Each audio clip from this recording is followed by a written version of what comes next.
Tanggal 17 Februari, hari ke-48.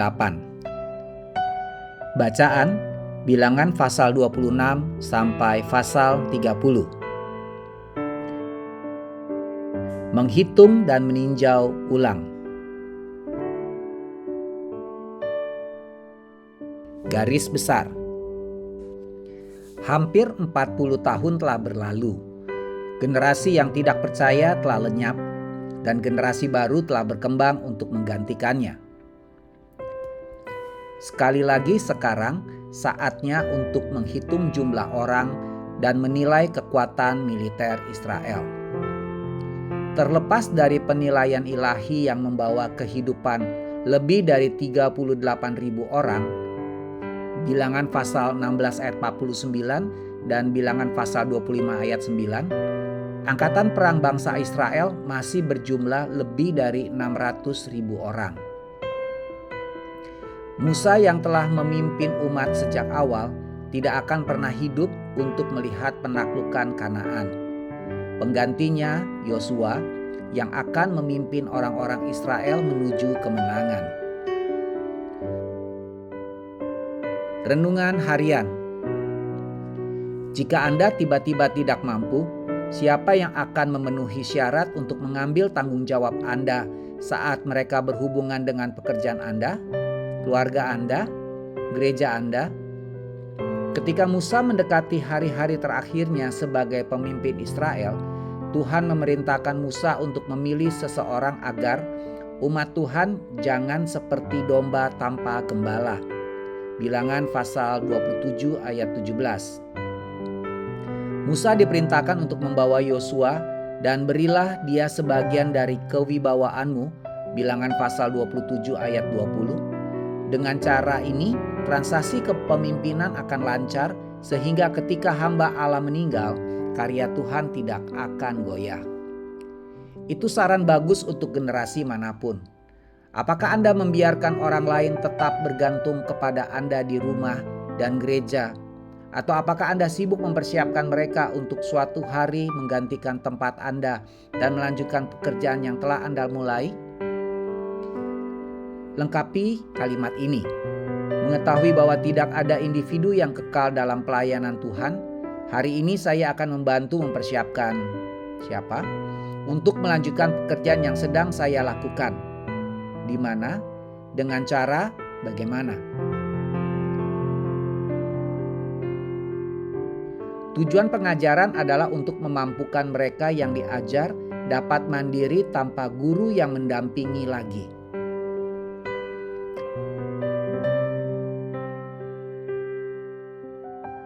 Pendalaman. Memilih tanah dengan undian. Bilangan pasal 26 ayat 56. Ada dua aspek pembagian tanah Kanaan. Bilangan pasal 26 ayat 56. Ukuran tanah masing-masing suku ditentukan oleh sensus kedua. Masing-masing suku menerima wilayah sebanding dengan jumlah populasinya. Lokasi tanah masing-masing suku ditentukan oleh undian sehingga tidak ada suku yang bisa menggerutu tentang kualitas tanahnya. Apa yang Anda katakan benar-benar penting. Bilangan pasal 30 ayat 2. Sumpah, nasar, dan kewajiban lisan sangat penting dari sudut pandang Allah. Bilangan pasal 30 ayat 2. Kata-kata seperti itu sebenarnya setara dengan sebuah perjanjian di depan hukum yang mengikat. Hakim-hakim pasal 11 ayat 29 sampai ayat 39 berbicara tentang sumpah yang buruk, dan dalam Matius pasal 5 ayat 31 sampai 37 Yesus membahas masalah sumpah palsu. Tuhan mengharapkan umatnya untuk menepati janji mereka sama seperti Tuhan menepati janjinya.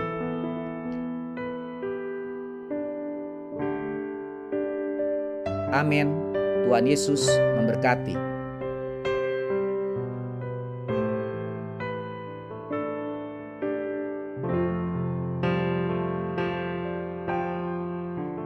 Bilangan pasal 26.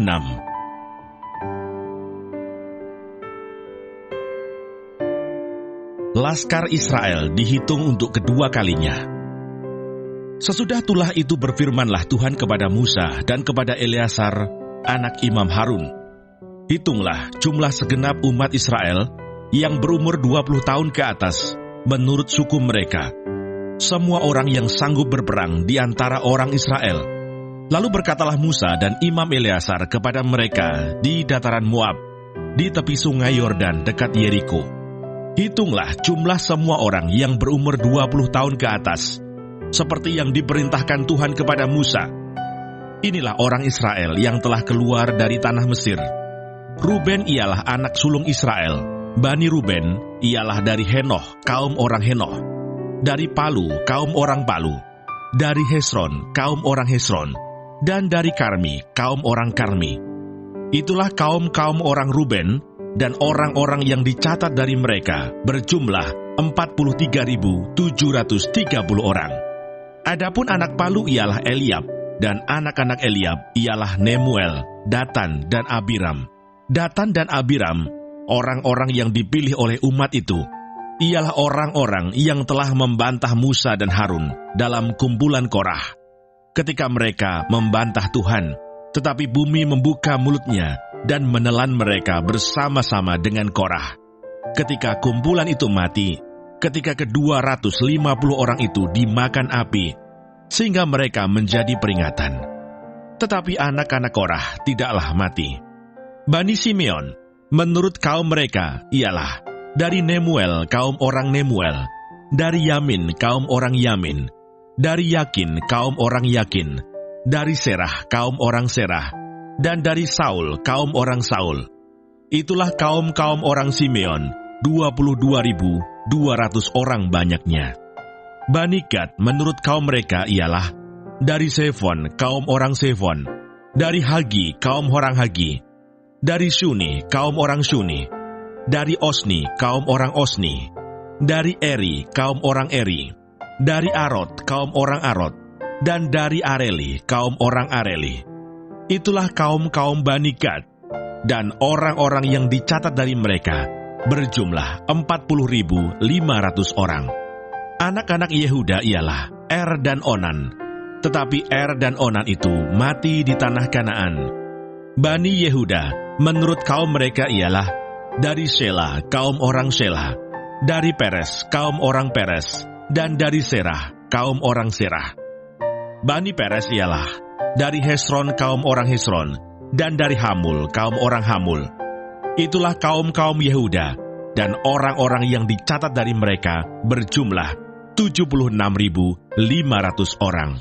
Bani Isakar, menurut kaum mereka ialah dari Tola, kaum orang Tola, dari Pua, kaum orang Pua, dari Yasuf, kaum orang Yasuf, dan dari Simron, kaum orang Simron.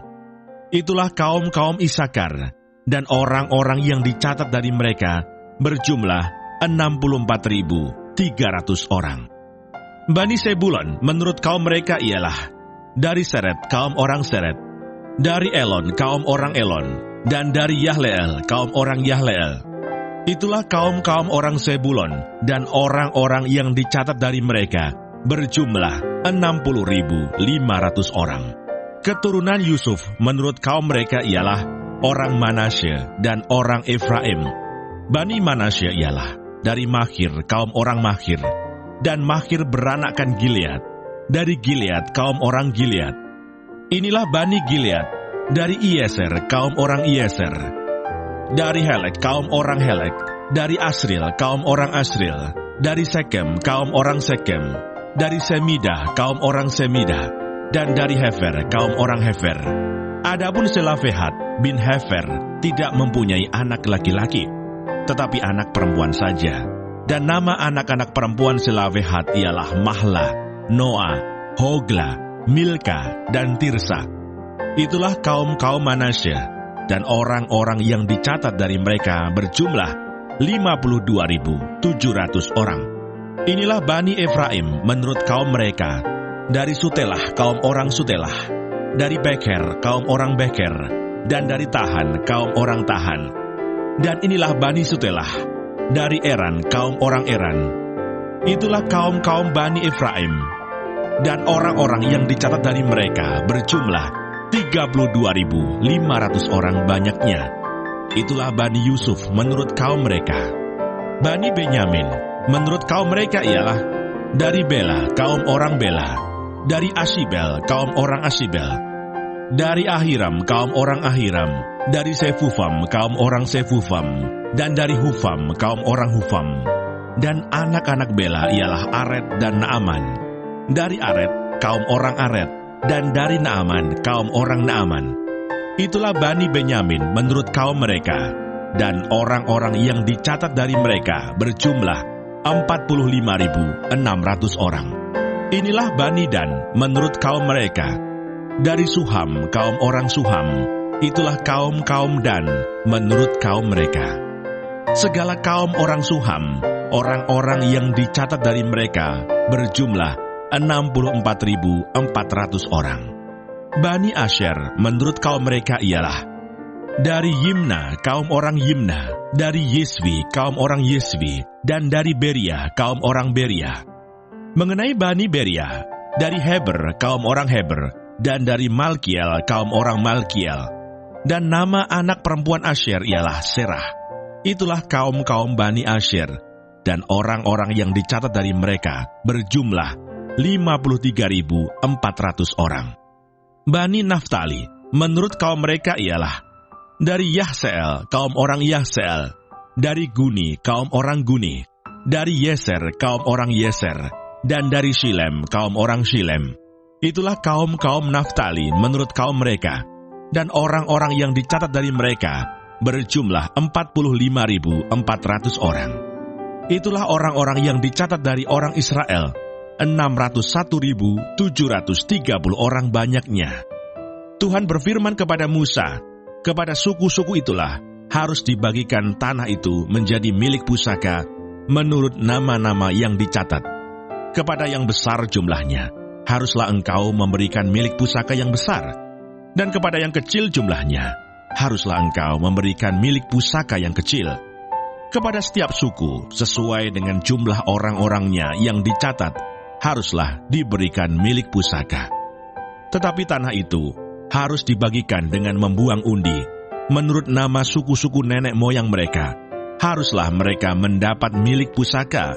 Seperti yang ditunjukkan undian, haruslah dibagikan milik pusaka setiap suku, di antara yang besar dan yang kecil jumlahnya. Inilah orang-orang yang dicatat dari orang Lewi menurut kaum mereka. Dari Gerson, kaum orang Gerson, dari Kehat, kaum orang Kehat, dan dari Merari, kaum orang Merari. Inilah kaum-kaum Lewi, kaum orang Libni, kaum orang Hebron, kaum orang Mahli, kaum orang Musi, dan kaum orang Korah. Adapun Kehat beranakan Amram, dan nama istri Amram ialah Yokebed, anak perempuan Lewi yang dilahirkan bagi Lewi di Mesir. Dan bagi Amram, perempuan itu melahirkan Harun dan Musa dan Miriam, saudara mereka yang perempuan. Pada Harun lahir Nadab dan Abihu, Eleazar dan Itamar. Tetapi Nadab dan Abihu mati ketika mereka mempersembahkan persembahan api yang asing ke hadapan Tuhan. Dan orang-orang yang dicatat dari mereka berjumlah 23.000 orang. Semuanya laki-laki yang berumur 1 bulan ke atas. Sebab mereka tidak dicatat bersama-sama dengan orang Israel, karena mereka tidak diberikan milik pusaka di tengah-tengah orang Israel. Itulah orang-orang yang dicatat oleh Musa dan Imam Eleazar, ketika keduanya mencatat orang-orang Israel di dataran Moab, di tepi sungai Yordan dekat Yeriko. Di antara mereka tidak ada terdapat seorang pun yang dicatat Musa dan Imam Harun ketika keduanya mencatat orang Israel di padang gurun Sinai. Sebab Tuhan telah berfirman tentang mereka, pastilah mereka mati di padang gurun. Dari mereka itu, tidak ada seorang pun yang masih tinggal hidup selain dari Kaleb bin Yefune dan Yosua bin Nun. Bilangan pasal 27. Hak waris bagi anak-anak perempuan. Kemudian mendekatlah anak-anak perempuan Selafehat bin Hefer, bin Gilead, bin Mahir, bin Manasye, dari kaum Manasye bin Yusuf. Nama anak-anaknya itu adalah Mahla, Noah, Hogla, Milka, dan Tirsa, dan berdiri di depan Musa dan Imam Eleazar, dan di depan para pemimpin dan segenap umat itu dekat pintu kemah pertemuan, serta berkata, "Ayah kami telah mati di padang gurun, walaupun ia tidak termasuk ke dalam kumpulan yang bersepakat melawan Tuhan, ke dalam kumpulan Korah. Tetapi ia telah mati karena dosanya sendiri, dan ia tidak mempunyai anak laki-laki. Mengapa nama ayah kami harus hapus dari tengah-tengah kaumnya, oleh karena ia tidak mempunyai anak laki-laki? Berilah kami tanah milik di antara saudara-saudara ayah kami." Lalu Musa menyampaikan perkara mereka itu ke hadapan Tuhan. Maka berfirmanlah Tuhan kepada Musa, "Perkataan anak-anak perempuan Selafehat itu benar. Memang engkau harus memberikan tanah milik pusaka kepadanya. Di tengah-tengah saudara-saudara ayahnya, engkau harus memindahkan kepadanya hak atas milik pusaka ayahnya. Dan kepada orang Israel engkau harus berkata, apabila seseorang mati dengan tidak mempunyai anak laki-laki, maka haruslah kamu memindahkan hak atas milik pusakanya kepada anaknya yang perempuan. Apabila ia tidak mempunyai anak perempuan, maka haruslah kamu memberikan milik pusakanya itu kepada saudara-saudaranya yang laki-laki. Dan apabila ia tidak mempunyai saudara-saudara lelaki, maka haruslah kamu memberikan milik pusakanya itu kepada saudara-saudara lelaki ayahnya. Dan apabila ayahnya tidak mempunyai saudara-saudara lelaki, maka haruslah kamu memberikan milik pusakanya itu kepada kerabatnya yang terdekat dari antara kaumnya, supaya dimilikinya. Itulah yang harus menjadi ketetapan hukum bagi orang Israel, seperti yang diperintahkan Tuhan kepada Musa. Yosua menggantikan Musa. Tuhan berfirman kepada Musa, "Naiklah ke gunung Abarim ini, dan pandanglah negeri yang kuberikan kepada orang Israel. Sesudah engkau memandangnya, maka engkau pun juga akan dikumpulkan kepada kaum leluhurmu, sama seperti Harun abangmu dahulu. Karena pada waktu pembantahan umat itu di padang gurun Sin, kamu berdua telah memberontak terhadap titahku untuk menyatakan kekudusanku di depan mata mereka dengan air itu. Itulah mata air Meriba dekat Kades di padang gurun Sin." Lalu berkatalah Musa kepada Tuhan, "Biarlah Tuhan, Allah dari roh segala makhluk, mengangkat atas umat ini seorang yang mengepalai mereka waktu keluar dan masuk, dan membawa mereka keluar dan masuk, supaya umat Tuhan jangan hendaknya seperti domba-domba yang tidak mempunyai gembala." Lalu Tuhan berfirman kepada Musa, "Ambillah Yosua bin Nun, seorang yang penuh roh, letakkanlah tanganmu atasnya. Suruhlah ia berdiri di depan Imam Eleazar dan di depan segenap umat. Lalu berikanlah kepadanya perintahmu di depan mata mereka itu. Dan berilah dia sebagian dari kewibawaanmu, supaya segenap umat Israel mendengarkan dia. Ia harus berdiri di depan Imam Eleazar, supaya Eleazar menanyakan keputusan Urim bagi dia di hadapan Tuhan. Atas titahnya mereka akan keluar, dan atas titahnya mereka akan masuk, ia beserta semua orang Israel, segenap umat itu." Maka Musa melakukan seperti yang diperintahkan Tuhan kepadanya. Ia memanggil Yosua dan menyuruh dia berdiri di depan Imam Eleazar dan di depan segenap umat itu. Lalu ia meletakkan tangannya atas Yosua dan memberikan kepadanya perintahnya, seperti yang difirmankan Tuhan dengan perantaraan Musa. Bilangan pasal 28. Korban pagi dan korban petang.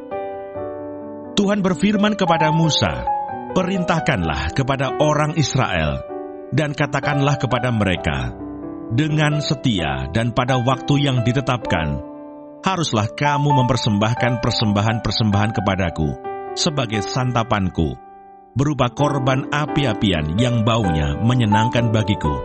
Katakanlah kepada mereka, inilah korban api-apian yang harus kamu persembahkan kepada Tuhan. 2 ekor domba berumur setahun yang tidak bercela setiap hari sebagai korban bakaran yang tetap. Domba yang satu haruslah kau olah pada waktu pagi.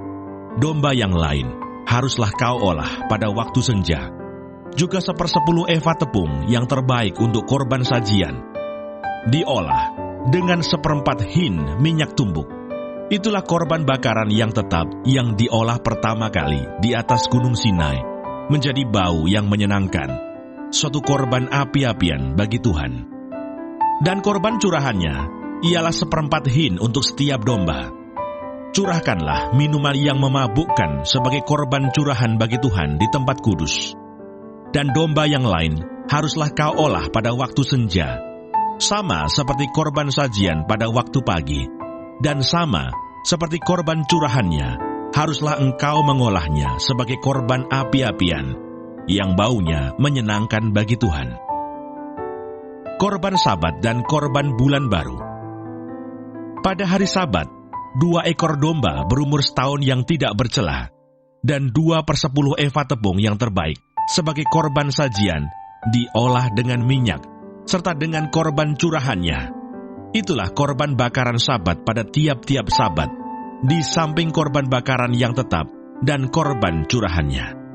Pada bulan barumu, haruslah kamu mempersembahkan sebagai korban bakaran kepada Tuhan 2 ekor lembu jantan muda, 1 ekor domba jantan, 7 ekor domba berumur setahun yang tidak bercela, dan juga 3/10 eva tepung yang terbaik sebagai korban sajian, diolah dengan minyak, untuk tiap-tiap lembu jantan, serta 2/10 eva tepung yang terbaik sebagai korban sajian, diolah dengan minyak, untuk domba jantan yang 1 ekor itu, serta 1/10 eva tepung yang terbaik sebagai korban sajian, diolah dengan minyak, untuk tiap-tiap domba. Itulah suatu korban bakaran, bau yang menyenangkan, suatu korban api-apian bagi Tuhan. Dan korban-korban curahannya haruslah untuk 1 ekor lembu jantan 1/2 hin anggur, untuk 1 ekor domba jantan 1/3 hin, dan untuk 1 ekor domba 1/4 hin. Itulah korban bakaran pada setiap bulan baru dalam setahun. Dan 1 ekor kambing jantan haruslah diolah menjadi korban penghapus dosa bagi Tuhan, serta dengan korban curahannya di samping korban bakaran yang tetap. Korban pada hari-hari raya. Dalam bulan yang pertama, pada hari yang ke-14 bulan itu, ada Paskah bagi Tuhan. Pada hari yang ke-15 bulan itu, ada hari raya. 7 hari lamanya harus dimakan roti yang tidak beragi. Pada hari yang pertama, ada pertemuan kudus. Maka tidak boleh kamu melakukan sesuatu pekerjaan berat, dan haruslah kamu mempersembahkan kepada Tuhan sebagai korban api-apian, sebagai korban bakaran, 2 ekor lembu jantan muda, 1 ekor domba jantan, dan 7 ekor domba berumur setahun. Haruslah kamu ambil yang tidak bercela. Sebagai korban sajiannya, haruslah kamu olah tepung yang terbaik, diolah dengan minyak, yakni 3/10 eva untuk 1 ekor lembu jantan, dan 2/10 eva untuk 1 ekor domba jantan. 1/10 eva harus kau olah untuk setiap domba dari ke-7 ekor domba itu. Selanjutnya 1 ekor kambing jantan sebagai korban penghapus dosa untuk mengadakan pendamaian bagimu. Selain dari korban bakaran pagi, yang termasuk korban bakaran yang tetap, haruslah kamu mengolah semuanya itu. Secara demikian, haruslah setiap hari selama 7 hari, kamu olah santapan berupa korban api-apian yang baunya menyenangkan bagi Tuhan. Di samping korban bakaran yang tetap, haruslah itu diolah, serta dengan korban curahannya. Dan pada hari yang ke-7, haruslah kamu mengadakan pertemuan yang kudus. Maka tidak boleh kamu melakukan sesuatu pekerjaan berat. Pada hari hulu hasil, pada waktu kamu mempersembahkan korban sajian baru kepada Tuhan, pada hari raya lepas 7 minggu, haruslah kamu mengadakan pertemuan kudus. Maka tidak boleh kamu melakukan sesuatu pekerjaan berat.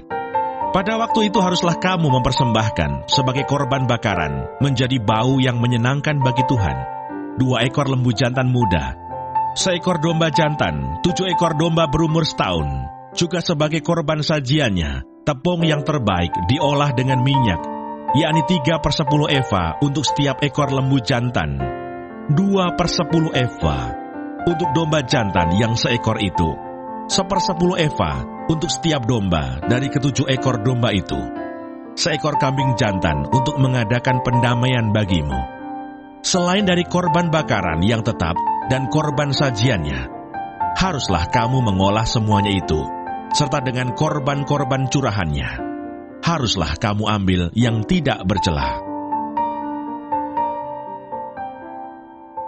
Bilangan pasal 29. Pada bulan yang ketujuh, pada tanggal 1 bulan itu, haruslah kamu mengadakan pertemuan yang kudus. Maka tidak boleh kamu melakukan sesuatu pekerjaan berat. Itulah hari peniupan serunai bagimu.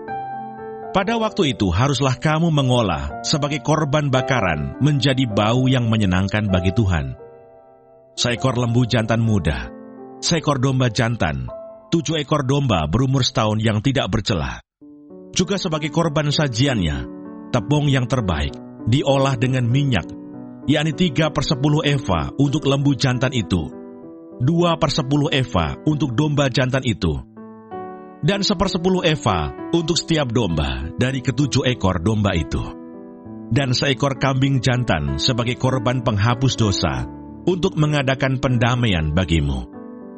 Selain dari korban bakaran bulan baru, serta dengan korban sajiannya, dan korban bakaran yang tetap, serta dengan korban sajiannya dan korban-korban curahannya, sesuai dengan peraturannya, menjadi bau yang menyenangkan, suatu korban api-apian bagi Tuhan. Pada hari yang ke-10 bulan yang ke-7 itu, haruslah kamu mengadakan pertemuan yang kudus dan merendahkan dirimu dengan berpuasa. Maka tidak boleh kamu melakukan sesuatu pekerjaan. Pada waktu itu haruslah kamu mempersembahkan sebagai korban bakaran kepada Tuhan, sebagai bau yang menyenangkan, seekor lembu jantan muda, seekor domba jantan, 7 ekor domba berumur setahun, haruslah tidak bercela semuanya itu. Juga sebagai korban sajiannya, tepung yang terbaik diolah dengan minyak, yakni 3/10 eva untuk lembu jantan itu, 2/10 eva untuk domba jantan yang seekor itu, 1/10 eva untuk setiap domba dari ketujuh ekor domba itu, dan seekor kambing jantan sebagai korban penghapus dosa, selain daripada korban penghapus dosa pembawa pendamaian, dan korban bakaran yang tetap serta dengan korban sajiannya dan korban-korban curahannya. Pada hari yang ke-15 bulan yang ke-7 itu, haruslah kamu mengadakan pertemuan yang kudus. Maka tidak boleh kamu melakukan sesuatu pekerjaan berat. Haruslah kamu mengadakan perayaan bagi Tuhan 7 hari lamanya. Pada waktu itu haruslah kamu mempersembahkan sebagai korban bakaran, sebagai korban api-apian yang baunya menyenangkan bagi Tuhan, 13 ekor lembu jantan muda, 2 ekor domba jantan, 14 ekor domba berumur setahun, haruslah tidak bercela semuanya itu. Juga sebagai korban sajiannya, tepung yang terbaik diolah dengan minyak, yakni 3/10 eva untuk setiap lembu dari ke-13 ekor lembu jantan itu, 2/10 eva untuk setiap domba dari kedua ekor domba jantan itu, dan 1/10 eva untuk setiap domba dari ke-14 ekor domba itu, dan seekor kambing jantan sebagai korban penghapus dosa, selain dari korban bakaran yang tetap dengan korban sajiannya dan korban curahannya.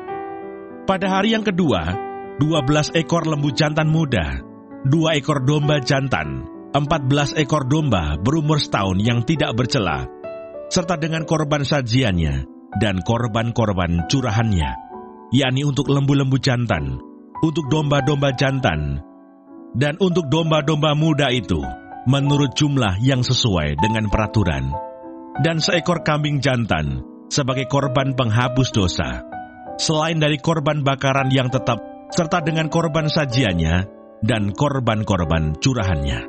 Pada hari yang ketiga, 11 ekor lembu jantan, 2 ekor domba jantan, 14 ekor domba berumur setahun yang tidak bercela, serta dengan korban sajiannya dan korban-korban curahannya, yakni untuk lembu-lembu jantan, untuk domba-domba jantan, dan untuk domba-domba muda itu, menurut jumlah yang sesuai dengan peraturan, dan seekor kambing jantan sebagai korban penghapus dosa, selain dari korban bakaran yang tetap serta dengan korban sajiannya dan korban curahannya.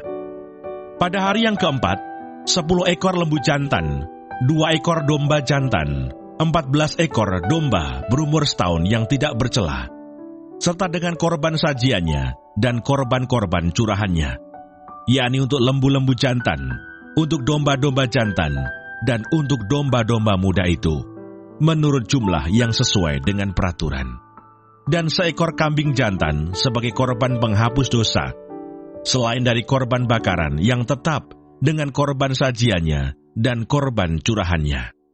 Pada hari yang kelima, 9 ekor lembu jantan, 2 ekor domba jantan, 14 ekor domba berumur setahun yang tidak bercela, serta dengan korban sajiannya dan korban-korban curahannya, yakni untuk lembu-lembu jantan, untuk domba-domba jantan, dan untuk domba-domba muda itu, menurut jumlah yang sesuai dengan peraturan. Dan seekor kambing jantan sebagai korban penghapus dosa, selain dari korban bakaran yang tetap, serta dengan korban sajiannya dan korban curahannya. Pada hari yang keenam, 8 ekor lembu jantan, 2 ekor domba jantan, 14 ekor domba berumur setahun yang tidak bercela, serta dengan korban sajiannya dan korban-korban curahannya, yakni untuk lembu-lembu jantan, untuk domba-domba jantan, dan untuk domba-domba muda itu, menurut jumlah yang sesuai dengan peraturan. Dan seekor kambing jantan sebagai korban penghapus dosa, selain dari korban bakaran yang tetap dengan korban sajiannya dan korban-korban curahannya. Pada hari yang ketujuh, 7 ekor lembu jantan, 2 ekor domba jantan, 14 ekor domba berumur setahun yang tidak bercela, serta dengan korban sajiannya dan korban-korban curahannya, yakni untuk lembu-lembu jantan, untuk domba-domba jantan, dan untuk domba-domba muda itu, menurut jumlah yang sesuai dengan peraturannya. Dan seekor kambing jantan sebagai korban penghapus dosa, selain dari korban bakaran yang tetap dengan korban sajiannya dan korban curahannya. Pada hari yang ke-8, haruslah kamu mengadakan perkumpulan raya, maka tidak boleh kamu melakukan sesuatu pekerjaan berat. Pada waktu itu, haruslah kamu mempersembahkan sebagai korban bakaran, sebagai korban api-apian yang baunya menyenangkan bagi Tuhan, seekor lembu jantan, seekor domba jantan, 7 ekor domba berumur setahun yang tidak bercela, dengan korban sajiannya dan korban-korban curahannya, yakni untuk lembu-lembu jantan, untuk domba-domba jantan, dan untuk domba-domba muda itu, menurut jumlah yang sesuai dengan peraturan. Dan seekor kambing jantan sebagai korban penghapus dosa, selain dari korban bakaran yang tetap, serta dengan korban sajiannya dan korban curahannya. Itulah semuanya yang harus kamu olah bagi Tuhan pada hari-hari rayamu sebagai korban-korban bakaranmu, korban-korban sajianmu, korban-korban curahanmu, dan korban-korban keselamatanmu, selain dari korban-korban nasarmu dan korban-korban sukarelamu. Lalu berbicaralah Musa kepada orang Israel sesuai dengan segala yang diperintahkan Tuhan kepada Musa. Bilangan pasal 30. Nasar kaum perempuan. Musa berkata kepada kepala-kepala suku Israel demikian, "Inilah yang diperintahkan Tuhan. Apabila seorang laki-laki bernasar atau bersumpah kepada Tuhan, sehingga ia mengikat dirinya kepada suatu janji, maka janganlah ia melanggar perkataannya itu. Haruslah ia berbuat tepat seperti yang diucapkannya.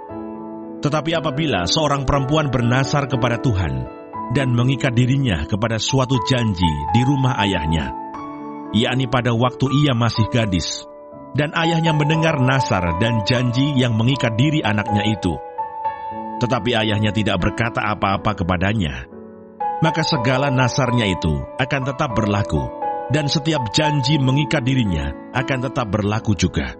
Tetapi jika ayahnya melarang dia pada waktu mendengar itu, maka segala nasar dan janji yang mengikat diri anaknya itu tidak akan berlaku. Dan Tuhan akan mengampuni perempuan itu, sebab ayahnya telah melarang dia. Tetapi jika perempuan itu bersuami, dan ia masih berhutang karena salah satu nasar, atau salah satu janji yang diucapkan begitu saja, dan yang mengikat dirinya, dan suaminya mendengar tentang hal itu, tetapi tidak berkata apa-apa kepadanya pada waktu mendengarnya, maka nasarnya itu akan tetap berlaku, dan janji yang mengikat dirinya akan tetap berlaku juga. Tetapi apabila suaminya itu pada waktu mendengarnya melarang dia, maka ia telah membatalkan nasar yang menjadi hutang istrinya, dan janji yang diucapkan begitu saja, dan yang mengikat istrinya, dan Tuhan akan mengampuni istrinya itu. Mengenai nasar seorang janda atau seorang perempuan yang diceraikan, segala apa yang mengikat dirinya akan tetap berlaku baginya. Jika seorang perempuan di rumah suaminya bernasar atau mengikat dirinya kepada suatu janji dengan bersumpah, dan suaminya mendengarnya, tetapi tidak berkata apa-apa kepadanya, dan tidak melarang dia, maka segala nasar perempuan itu akan tetap berlaku, dan setiap janji yang mengikat diri perempuan itu akan tetap berlaku juga. Tetapi jika suaminya itu membatalkannya dengan tegas pada waktu mendengarnya, maka ucapan apapun yang keluar dari mulutnya, baik nasar maupun janji, tidak akan berlaku. Suaminya telah membatalkannya, dan Tuhan akan mengampuni istrinya itu. Setiap nazar dan setiap janji sumpah perempuan itu untuk merendahkan diri dengan berpuasa dapat dinyatakan berlaku oleh suaminya, atau dapat dibatalkan oleh suaminya. Tetapi apabila suaminya sama sekali tidak berkata apa-apa kepadanya dari hari ke hari, maka dengan demikian ia telah menyatakan berlaku segala nazar istrinya, atau segala ikatan janji yang menjadi hutang istrinya. Ia telah menyatakannya berlaku, karena ia tidak berkata apa-apa kepadanya pada waktu mendengarnya. Tetapi jika ia baru membatalkannya beberapa lama setelah didengarnya, maka ia akan menanggung akibat kesalahan istrinya. Itulah ketetapan-ketetapan yang diperintahkan Tuhan kepada Musa, yakni antara seorang suami dengan istrinya, dan antara seorang ayah dengan anaknya perempuan pada waktu ia masih gadis di rumah ayahnya.